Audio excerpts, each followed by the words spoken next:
Good evening, I'm Brian Reagan. This is Hi, Kelly. and we welcome you to our Twilight Talks. Tonight we look at a good king, but who had a catastrophic ending, but that in no way diminishes his quality as a good king in Israel, and that is found in 2 Chronicles 35, 20 through 27, Tyler. After all this, when Josiah had prepared the temple, Necho, king of Egypt, came up to fight against Carchemish by the Euphrates, and Josiah went out against him. But he sent messengers to him, saying, "What have I to do with you, king of Judah? I have not come against you this day, but against the house with which I have war, for God commanded me to make haste. Refrain from meddling with God, who is with me, lest he destroy you." Nevertheless, Josiah would not turn his face from him, but disguised himself so that he might fight with him, and did not heed the words of Necho from the mouth of God. So he came to fight in the valley of Megiddo.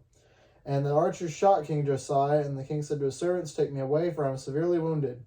His servants therefore took him out of that chariot and put him in the second chariot that he had, and they brought him to Jerusalem.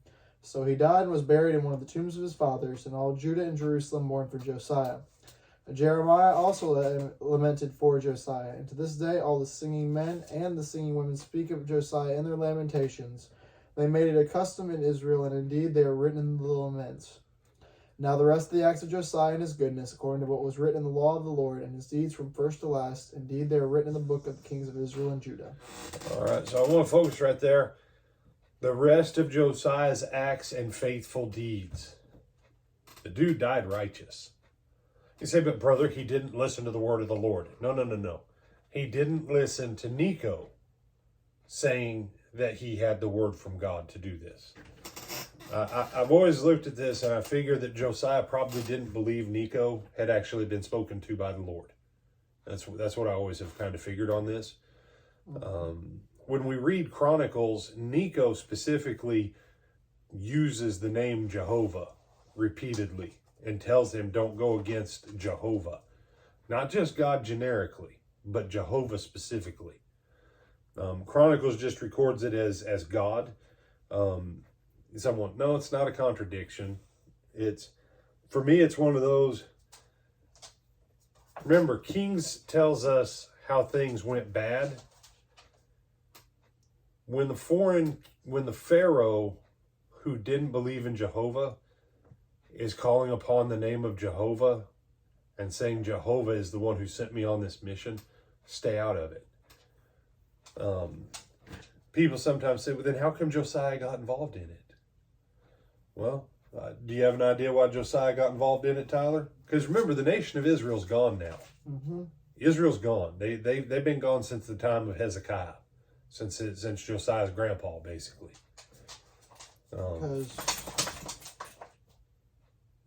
Because he's coming right through Judah on his way to go fight with Carchemish. Yeah. In traditionally, militaries would send an envoy if they wanted to walk through your land to go fight a war with someone else. Mm-hmm. And you granted them what was called right of passage. So he doesn't have right of passage. Josiah doesn't want to give him right of passage. And Necho's like, dude, I'm coming through either way. You can't beat me because Jehovah has already anointed me for this. I'm going to execute Jehovah's will. So stay home. Don't get killed. Just let me go do what I need to do because Jehovah has me on a task. There's another truth here that people miss. The fact that Jehovah was called on by name by Necho back in Kings. And Necho appeals to God here is a proof that God was also working among the Gentile nations. Okay,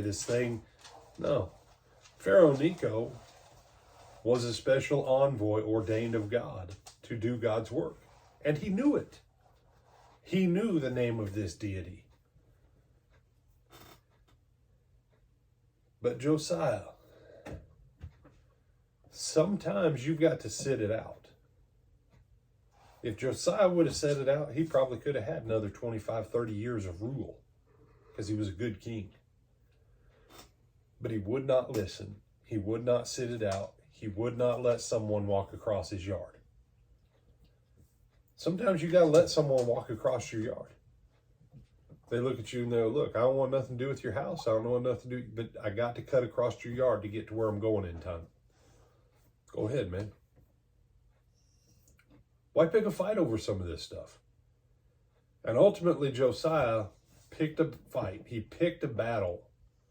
And he picked the wrong battle, and it cost him his life. Learn from Josiah on that. This is a righteous guy.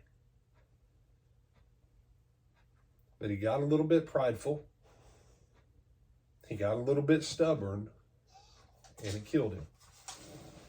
And so all of us can learn from that. You know, even a good righteous person can make a wrong choice. What would Josiah had to have done? He could have turned around any time before he actually stepped onto the field of battle in disguise. And he'd have been all right. Turn around today. If you know you're on the wrong path for something, turn around today. Don't stay on it. Just repent. Repent, go back home, mind your own business. And that one right there, mind your own business, man, that's an entire series by itself. But Josiah stuck his nose in what wasn't his. And obviously God didn't want to use Josiah for what he was willing to use Necho to do. And maybe, I don't know, maybe that was part of it for Josiah. I'm the commander, I'm the king of God's people. How come he's using Pharaoh? I don't know. All I know is he didn't listen and he got killed for it. So, listen, mind your own business. And